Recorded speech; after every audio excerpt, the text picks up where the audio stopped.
Hi viewers, welcome to social trend. నేను మీ కృష్ణ.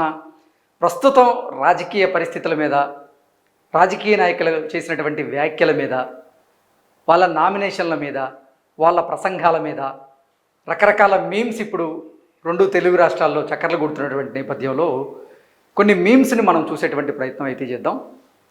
ఈ meme చూస్తే వైఎస్ జగన్మోహన్ రెడ్డి సొంత ఇలాకా అయినటువంటి పులివెందుల అసెంబ్లీ నియోజకవర్గంలోని వేంపల్లి మాజీ సర్పంచ్ భర్త భాస్కర్ రెడ్డి నిన్న జగన్మోహన్ రెడ్డి సతీమణి భారతీరెడ్డిని ప్రశ్నించిన నేపథ్యంలో అసలు మా పూర్వీకుల నుంచి మాకు సంక్రమిస్తున్నటువంటి పట్టాదారు పాస్ పుస్తకాల మీద జగన్మోహన్ రెడ్డి ఫోటో ఎందుకు వేస్తున్నారు, రైతన్నల ఫోటోలు కదా వేయాల్సింది అంటూ ఆయన ప్రశ్నించినటువంటి నేపథ్యంలో దాన్ని ఇతివృత్తంగా తీసుకొని ఈ మీమ్ని క్రియేట్ చేశారు.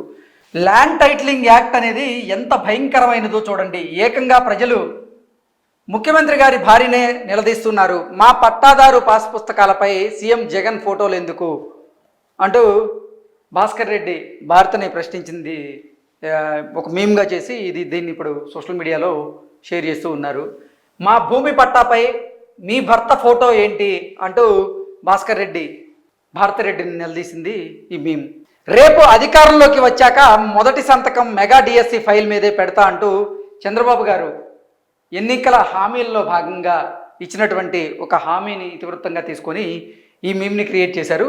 రేపు అధికారంలోకి వచ్చాక మొదటి సంతకం మెగా డిఎస్సి ఫైల్ మీదే పెడతా. నిరుద్యోగులు మాత్రం చంద్రబాబు గారిని ఉద్దేశించి ఇతను కాపాడుతాడు మనల్ని అంటూ చంద్రబాబు గారి పరిపాలనే రావాలి అని అర్థం వచ్చేలాగా ఈ మీమ్ని క్రియేట్ చేశారు. ఇది ఇప్పుడు సోషల్ మీడియా వేదికగా ట్రోల్ అవుతుంది. నెక్స్ట్ ఇక్కడ ఒకవైపు ఏమో షర్మిల, మరోవైపు జలగన్న. షర్మిల గారు రియాక్షన్ నవ్వుతూ ఉన్నప్పుడు, అలాగే జలగన్న రియాక్షన్ నవ్వుతూ ఉన్నప్పుడు, షర్మిల గారు ఎల్లో చీర కట్టుకున్నప్పుడు జలగన్న రియాక్షన్ ఎలా ఉందనే ఇతివృత్తంతోనే ఈ మీమ్ని క్రియేట్ చేశారు. ఇది ఇప్పుడు సోషల్ మీడియాలో ట్రోల్ అవుతుంది. నెక్స్ట్ జలగ అంటే ఎవరనేది మీకు తెలుసు, నేను మళ్ళీ దాని గురించి ప్రత్యేకంగా చెప్పాల్సిన అవసరం లేదు. దేవుడు చాలా దుర్మార్గుడు భారతి. ఏ నోటితో అయితే చంద్రబాబు నథింగ్ అన్నానో ఇప్పుడు అదే నోటితో చంద్రబాబే నా కుటుంబ సభ్యులని రిమోట్ మాదిరి కంట్రోల్ చేస్తున్నాడని చెప్పించాడు అంటూ జగన్మోహన్ రెడ్డి భారతి గారికి చెప్తున్నట్లుగా ఈ మీమ్ని క్రియేట్ చేశారు. ఈ మీమ్ ఇప్పుడు సోషల్ మీడియాలో ట్రోల్ అవుతుంది. నెక్స్ట్ జగన్మోహన్ రెడ్డి అలాగే వైఎస్ఆర్సీపీ మేనిఫెస్టోకి సంబంధించిన అంశాలను ఇతివృత్తంగా తీసుకొని ఈ మీమ్ని క్రియేట్ చేశారు. ఈసారి గెలిపిస్తే లారీ టిప్పర్ డ్రైవర్లకు కూడా వాహన మిత్ర ఇస్తామంటూ మొన్న జగన్మోహన్ రెడ్డి మేనిఫెస్టోలో ఒక హామీని పొందుపరిచినటువంటి నేపథ్యంలో దాన్ని ఉద్దేశించి అదే చేత్తో మా క్లీనర్లకు కూడా ఏదో ఒక పథకం పెడితే బాగుండు అంటూ కొడాలి నానిని ఇక్కడ క్లీనర్గా చూపించినట్లు, అదే చేత్తో మా క్లీనర్లకు కూడా ఏదో ఒక పథకం పెడితే బాగుండు అంటూ కేవలం లారీ డ్రైవర్లు టిప్పర్ డ్రైవర్లే కాదు, మా క్లీనర్లకు కూడా ఏదో ఒక పథకం పెట్టండి అనే ఉద్దేశం వచ్చేలాగా ఈ మీమ్ని అయితే క్రియేట్ చేశారు. ఇక్కడ ఈ మీమ్ వచ్చేసి చంద్రబాబు గారిని, జగన్మోహన్ రెడ్డి గారిని ఉద్దేశించి ఈ మీమ్ని క్రియేట్ చేశారు. చంద్రబాబు గారి ఉద్దేశంలో నేను రైతు బజార్లను తీసుకొస్తా అంటూ చంద్రబాబు గారు చెప్తూ ఉంటే నేను వాటిని కూడా తాకట్టు పెట్టేస్తా అంటూ జగన్మోహన్ రెడ్డి సమాధానం ఇస్తున్నట్లుగా ఈ మీమ్ని క్రియేట్ చేశారు. నెక్స్ట్ జలగన్న. ల్యాండ్ టైటిలింగ్ యాక్ట్ అనేది భారతీయ జనతా పార్టీ ప్రభుత్వ నిర్ణయం అయితే మీరు నన్ను అంటారేంటి అంటూ జలగన్న ఆంధ్రప్రదేశ్ ప్రజలను ఉద్దేశించి మాట్లాడుతున్నట్లుగా, ఆంధ్రప్రదేశ్ ప్రజలు మాత్రం ఏ బీజేపీ పాలిత రాష్ట్రంలో అమలు కాని చట్టం నువ్వు ఎందుకు అమలు చేశావు అంటే Jaganmohan Reddy land titling act అమలు చేసినటువంటి నేపథ్యంలో అసలు ల్యాండ్ టైటిలింగ్ యాక్ట్ అనేది నేను తీసుకొచ్చినటువంటి యాక్ట్ కాదు, అది భారతీయ జనతా పార్టీ ప్రవేశపెట్టినటువంటి యాక్ట్ అంటూ జలగన్న చెప్పడం. అయితే ఏపీ ప్రజల రియాక్షన్ మాత్రం మరి ఏ బీజేపీ పాలిత రాష్ట్రంలో అమలు కానటువంటి చట్టం నువ్వు ఎందుకు అమలు చేశావంటూ ఆంధ్రప్రదేశ్ ప్రజలు జగన్మోహన్ రెడ్డి గారిని ఉద్దేశించి ప్రశ్నిస్తున్నట్లుగా ఈ మీమ్ని క్రియేట్ చేశారు. ఇది ఇప్పుడు సోషల్ మీడియాలో ట్రోల్ అవుతుంది. YCP batch. మేము ఉచిత పథకాలు ఇస్తే ఆంధ్రప్రదేశ్ శ్రీలంక అయిపోతుంది అన్నారు, మరి మీరు ఎలా ఇస్తా అంటున్నారు అంటూ వైసీపీ బ్యాచ్ కూటమిని ఉద్దేశించి మాట్లాడుతున్నట్లుగా అప్పులు తెచ్చి పంచిపెట్టడానికి, కష్టపడి సంపాదించి పంచిపెట్టడానికి చాలా తేడా ఉందరా బుర్ర తక్కువ ఎదవా అంటూ ఇక్కడ కూటమి నాయకులు వైసీపీ బ్యాచ్కి సమాధానం ఇస్తున్నట్లుగా ఈ మీమ్ని అయితే క్రియేట్ చేశారు. రియాజ్, జబర్దస్త్ రియాజ్ ఆయన వైసీపీలో చేరి వైసీపీ తరపున ప్రచారం చేస్తున్నటువంటి నేపథ్యంలో ఆయన్ని ఉద్దేశించి ఈ మీమ్ని క్రియేట్ చేశారు. రే పొట్టోడా అంటూ రియాజ్ని పొట్టోడా అనే కించపరిచేలాగా ఈ మీమ్ని అయితే క్రియేట్ చేశారు. నెక్స్ట్, గురజాల వైసీపీలోకి భారీ చేరికలు. గురజాల వైసీపీలోకి చిన్నపిల్లలు, చిన్న పిల్లలందరూ వైసీపీలో చేరినటువంటి నేపథ్యంలో దాన్ని తీవ్రంగా తీసుకొని ఈ మీమ్ని క్రియేట్ చేశారు. గురజాల వైసీపీలోకి భారీ చేరికలు, రే ఎవర్రా మీరంతా అంటూ కార్తీ రియాక్షన్ వేసి ఈ మీమ్ని క్రియేట్ చేశారు. నెక్స్ట్, మా పాస్ పుస్తకాలపై నీ మొగుడి బొమ్మ ఎందుకు అని భారత్ని ప్రశ్నించిన వ్యక్తి, ఏంటి బ్రో అంత మాట అనేశావు అంటూ భాస్కర్ రెడ్డిని ఉద్దేశించి ఏవిఎస్ గారు, బ్రహ్మానందం గారు మాట్లాడుతున్నట్లుగా ఈ మీమ్ని క్రియేట్ చేశారు.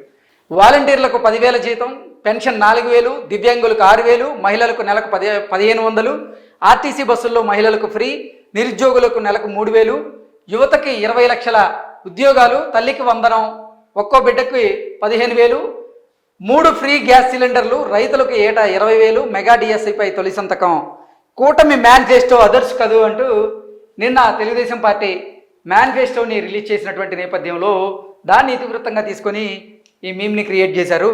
ఓవరాల్గా కూటమి మేనిఫెస్టో అదర్స్ కదు అంటూ ఈ మీమ్ చూసుకున్నట్లయితే ఒకవైపు చంద్రబాబు గారు, నారా లోకేష్ గారు, బాలకృష్ణ గారు, జనసేన పవన్ కళ్యాణ్ గారు వీళ్ళని ఉద్దేశించి వీళ్ళ సభలకు వస్తున్న జనాన్ని చూస్తుంటే పిచ్చెక్కిపోతుంది అంటూ చంద్రబాబు గారు, లోకేష్ గారు, బాలకృష్ణ గారు, పవన్ కళ్యాణ్ గారికి వచ్చేటువంటి సభలకి వచ్చేటువంటి జనాలను చూస్తుంటే పిచ్చెక్కిపోతుంది అంటూ రావు రమేష్ అంటున్నట్లుగా ఈ మీమ్ని క్రియేట్ చేశారు. ఈ మీము ఈడియట్ సినిమాలో ఉన్నటువంటి ఒక సీన్ని తీసుకొని ఈ మీమ్ని క్రియేట్ చేశారు. ఒరే పాస్బుక్ మీద నీ బొమ్మ వేసుకున్నావు, తర్వాత ఒరిజినల్ పత్రాలు తీసుకొని జిరాక్స్ చేతికి ఇచ్చావు, అసలు నీ ప్లాన్ ఏంట్రా అంటూ పోలీసు అలీని అడిగినట్లుగా అలీ ఆస్తులు కొట్టేస్తున్నాను అంటూ సమాధానం ఇచ్చినట్లుగా ఈ మీమ్ని క్రియేట్ చేశారు. ఇది ఇప్పుడు సోషల్ మీడియాలో ట్రోల్ అవుతుంది. నెక్స్ట్, జగన్మోహన్ రెడ్డి గారు ప్రతి సభలోనూ ప్రసంగిస్తూ మీ బిడ్డని ఒంటరిగా వస్తున్నాను, మీ బిడ్డని అంటూ ఆయన ప్రసంగాలు చేస్తున్నటువంటి నేపథ్యంలో ఆ ప్రసంగాన్ని ఇతివృత్తంగా తీసుకొని ఈ మీమ్ని క్రియేట్ చేశారు. అయ్యా మా ఆస్తి పత్రాలు ఒరిజినల్ తీసుకున్నారు అంటూ ఆంధ్రప్రదేశ్ ప్రజలు జగన్మోహన్ రెడ్డిని ప్రశ్నిస్తున్నట్లుగా మీ బిడ్డ అని ప్రతి మీటింగులో అనేది మీ ఆస్తి పత్రాల కోసమే అంటూ జగన్మోహన్ రెడ్డి ఆంధ్రప్రదేశ్ ప్రజలకు సమాధానం ఇస్తున్నట్లుగా ఈ మీమ్ని క్రియేట్ చేశారు. నెక్స్ట్, మహేష్ బాబు అలాగే బ్రహ్మానందం మధ్య సరదాగా సాగుతున్నటువంటి ఒక సంభాషణలాగా ఉంది. కూటమి అధికారంలోకి వచ్చిన వెంటనే మెగా డిఎస్సి పెడతారా అని షాక్ అవుతారేంటి, ఖాళీగా ఉన్న ప్రభుత్వ ఉద్యోగాలన్నీ కూడా భర్తీ చేస్తాం అంటూ అసలు కూటమి కనుక అధికారంలోకి వస్తే ఖాళీగా ఉన్నటువంటి డిఎస్సి అన్నీ కూడా భర్తీ చేస్తాం అన్నట్లుగా మీమ్ క్రియేట్ చేశారు. పవన్ కళ్యాణ్ గారి మాటల్ని తీవ్రంగా తీసుకొని ఈ మీమ్ని క్రియేట్ చేశారు. పోలవరం నిర్వాసితులకు ₹1 కోటి విరాళం ప్రకటించిన జనసేనాని, నిన్న పోలవరం నిర్వాసితుల కోసం ₹1 కోటి పవన్ కళ్యాణ్ గారు విరాళం ప్రకటించినటువంటి నేపథ్యంలో ప్రజలు ₹1,00,00,000 కోట్లున్నా రూపాయి దానం చేయడు మన బిడ్డ అంటూ ఈ జగన్మోహన్ రెడ్డి గారిని ఉద్దేశించి ఏమీ లేకపోయినా పవన్ కళ్యాణ్ గారు పోలవరం నిర్వాసితుల కోసం ₹1 కోటి దానం చేశారు, ₹1,00,00,000 కోట్లు ఉన్నప్పటికీ మీ బిడ్డని అని చెప్పుకునే ఆ నాయకుడు ₹1 కూడా దానం చేయలేదు అనే అర్థం వచ్చేలాగా ఈ మీమ్ని క్రియేట్ చేశారు. కోవిషీల్డ్ వేసుకున్న వారికి కొన్ని దుష్ప్రభావాలు ఎదురవుతున్నాయి, సైడ్ ఎఫెక్ట్స్ వస్తున్నాయి అంటూ కొన్ని వార్తలు వస్తున్నటువంటి నేపథ్యంలో దాన్ని ఇతివృత్తంగా తీసుకొని ఈ మీమ్ని క్రియేట్ చేశారు. పోయే కాలం వస్తే అది కోవిషీల్డ్ వేసుకున్నావా, కోవాక్సిన్ వేసుకున్నావా అని చూడదు సారు అంటూ పుష్ప ఆ సినిమాలో ఎస్పీ క్యారెక్టర్ చేసిన వ్యక్తికి ఈ మీమ్ ఈరోజు మేడే కాబట్టి, అంటే మే 1వ తేదీ కాబట్టి ఆంధ్రప్రదేశ్లో పింఛన్లు, సామాజిక పింఛన్లను పంపిణీ చేస్తారు కాబట్టి దాన్ని ఇతివృత్తంగా తీసుకొని ఈ మీమ్ని క్రియేట్ చేశారు. అక్కడ ఆంధ్రప్రదేశ్ ప్రభుత్వం ఈసారి వృద్ధాప్య పింఛన్లు అలాగే సామాజిక పింఛన్లన్నీ కూడా బ్యాంకు ఖాతాల్లో వేస్తున్నటువంటి నేపథ్యంలో ముసలోళ్ళు ఎండలో వెళ్ళి బ్యాంకు ముందు నిలబడాలి, వాళ్ళు పోతే నింద చంద్రబాబు మీద పడాలి అంటూ జగన్మోహన్ రెడ్డి ఒక వ్యూహం రచించినట్టుగా, ఆ వ్యూహం ప్రకారంగా, ఆ పథకం ప్రకారంగా ఈ పింఛన్దారులందరికీ కూడా పింఛన్ల పంపిణీ ఈసారి బ్యాంక్ ఖాతాల ద్వారా జరిగేలా చేశాడు అని ఈ మీమ్ని క్రియేట్ చేశారు. నెక్స్ట్, జనసేన పోటీలో లేని చోట కొంతమందిని గాజు గ్లాసు గుర్తుపై పోటీ చేయిస్తున్న వైసీపీ, జన సైనికుల ఓట్లు కూటమికి పడకుండా చీప్ ట్రిక్స్. జనసేన పోటీలో లేని చోట కొంతమందిని గాజు గ్లాసు గుర్తుపై పోటీ చేయిస్తున్న వైసీపీ అంటే కేంద్ర ఎన్నికల సంఘం నిన్న వైసీపీకి కూటమికి భారీ ఝలక్ ఇచ్చినటువంటి నేపథ్యంలో అంటే జనసేన పోటీ చేస్తున్నటువంటి 21 స్థానాల్లో జనసేన అభ్యర్థులకి గాజు గ్లాసు గుర్తును కేటాయిస్తూ మిగతా చోట్ల అంటే స్వతంత్ర అభ్యర్థులుగా పోటీ చేస్తున్న కొంతమందికి కూడా గాజు గ్లాసు గుర్తును కేటాయించేలాగా కేంద్ర ఎన్నికల సంఘం ఒక నిర్ణయం తీసుకున్నటువంటి నేపథ్యంలో దాన్ని ఇతివృత్తంగా తీసుకొని అది జగన్మోహన్ రెడ్డి కుట్ర అనే ఉద్దేశంతో ఈ మీమ్ని క్రియేట్ చేశారు. జన సైనికుల ఓట్లు కూటమికి పడకుండా చీప్ ట్రిక్స్ అంటూ ఇద్దరు అమ్మాయిలు జగన్మోహన్ రెడ్డిని ఉద్దేశించి వీడి సింగిల్ సింహం ఏంటే పిరికి సన్నాసి అంటూ వాళ్ళు మాట్లాడుకుంటున్నట్లుగా జగన్మోహన్ రెడ్డిని ఉద్దేశించి ఈ మీమ్ని క్రియేట్ చేశారు. నెక్స్ట్, ఇది తెలంగాణకు సంబంధించినటువంటి ప్రస్తుత రాజకీయ పరిణామాల మీద ఈ మీమ్ని క్రియేట్ చేశారు. తెలంగాణ అడిగింది బయ్యారం ఉక్కు ఫ్యాక్టరీ, బీజేపీ ఇచ్చింది మాత్రం గాడిద గుడ్డు అంటూ తెలంగాణ బయ్యారం ఉక్కు ఫ్యాక్టరీ అడిగితే భారతీయ జనతా పార్టీ పెద్దలు మాత్రం గాడిద గుడ్డు ఇచ్చారు అంటూ ఈ మీమ్ని క్రియేట్ చేశారు. నెక్స్ట్, తెలంగాణ ప్రజల నినాదం నిన్ను నమ్మం రేవంత్ అంటూ తెలంగాణ ప్రజలు నినాదాలు చేస్తున్నారు అనే ఉద్దేశంతో ఈ మీమ్ని క్రియేట్ చేశారు. అసెంబ్లీ ఎన్నికల సమయంలో అంటే డిసెంబర్ 9కే 2 లక్షల రుణమాఫీ చేస్తా అన్నాడు, చేయలేదు.